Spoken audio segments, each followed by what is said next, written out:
બાંગ્લાદેશના ભૂતપૂર્વ વડાપ્રધાન શેખ હસીનાને કોર્ટના અવમાનના કેસમાં 6 મહિનાની જેલની સજા ફટકારવામાં આવી છે.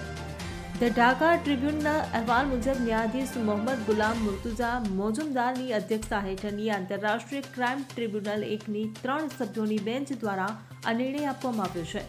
અહેવાલમાં કહેવામાં આવ્યું છે કે ટ્રિબ્યુનલે ગાયબંધાના ગોવિંદગંજના રહેવાસી શકીલ અકંદ બુલબુલને પણ આ જ કેસમાં 2 મહિનાની જેલની સજા ફટકારી છે.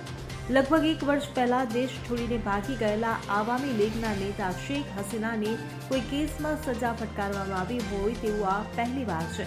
ઉલ્લેખનીય છે કે બાંગ્લાદેશમાં રાષ્ટ્રવ્યાપી વિરોધ પ્રદર્શન અને આવામી લીગ સરકારના પતન પછી શેખ હસીના ઓગસ્ટ 2024માં ભારત આવ્યા હતા. ત્યારથી તેઓ નવી દિલ્હીમાં રહે છે. Bureau report CN24 news. હવે જુઓ દેશ દુનિયાની તમામ ખબરો તમારી આંગળીના ટેરવે.